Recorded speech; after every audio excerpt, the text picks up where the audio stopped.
एक राज्य में किसन नामक युवक रहा करता था।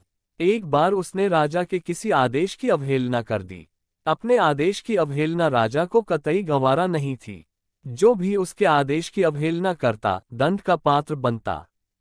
किसन को भी सैनिक बंदी बनाकर राजा के समक्ष ले गए।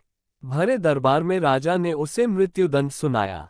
अपने मृत्युदंड पर किसन बोला, महाराज, आपके द्वारा दिया गया मृत्युदंड शिरोधार्य है, किंतु मृत्यु पूर्व मेरा आपसे एक निवेदन है और वह यह है कि मुझे कुछ समय प्रदान किया जाए ताकि अंतिम बार मैं अपने परिवार से मिल सकूं। राजा ने एक सिरे से उसका यह निवेदन अस्वीकार कर दिया। तुम पर कैसे विश्वास किया जा सकता है? यहां से जाने के उपरांत तुम वापस नहीं लौटे तो तुम्हारा यह निवेदन स्वीकार योग्य नहीं है। राजा के ये कहते ही राजदरबार में उपस्थित प्रजा में से एक युवक सामने आया और बोला, महाराज, मेरा आपसे निवेदन है कि किसन को उसके परिवार से मिलने जाने दिया जाए। उसके वापस आते तक मुझे बंदी बनाकर रख लिया जाए। यदि वह वापस न आए तो उसके स्थान पर मृत्युदंड दे दिया जाए। युवक की बात सुनकर राजा आश्चर्यचकित रह गया। पहली बार ऐसा कोई व्यक्ति उसके सामने था जो किसी अन्य के लिए अपने प्राण देने तत्पर था। राजा ने पूछा, कौन हो युवक और इसका स्थान क्यों लेना चाहते हो? महाराज, मेरा नाम कन्हैया है। मैं किसन का मित्र हूँ। मुझे पूरा विश्वास है कि अपने परिवार से मिलकर ये अवश्य वापस आएगा। युवक बोला।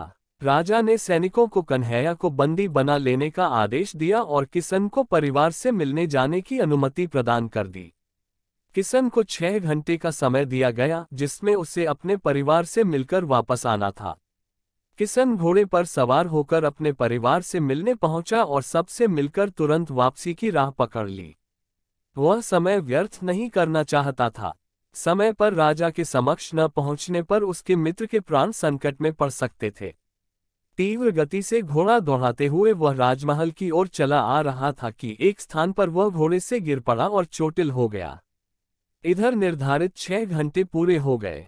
श्याम राजमहल नहीं पहुंच पाया। इस स्थिति में कन्हैया को मृत्युदंड के लिए तैयार किया जाने लगा।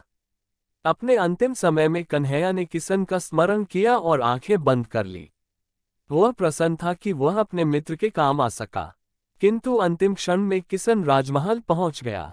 वह राजा से बोला, देरी के लिए क्षमा महाराज। मैं घोड़े से गिरने के कारण चोटिल हो गया था।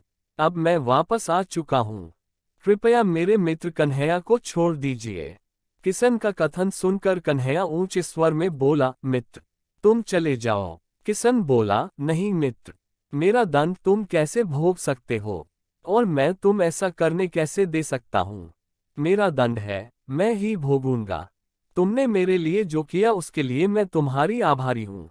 राजा किसन और कन्हैया की मित्रता देख बहुत प्रसन्न हुआ और बोला, ऐसी मित्रता मैंने आज तक नहीं देखी है। मैं तुम दोनों से बहुत प्रसन्न हूँ और घोषणा करता हूँ कि तुम दोनों में से किसी को भी मृत्युदंड नहीं दिया जाएगा। मैं तुम दोनों स्वतंत्र करता हूँ।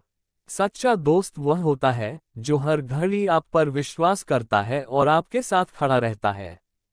दोस्तों, ये कहानी आपको अगर अच्छी लगी हो और हमारे चैनल पर पहली बार आए हैं तो सब्सक्राइब कर बेल आइकन जरूर दबाएं ताकि हमारे नए वीडियो का सूचना आपको तुरंत मिलती रहे।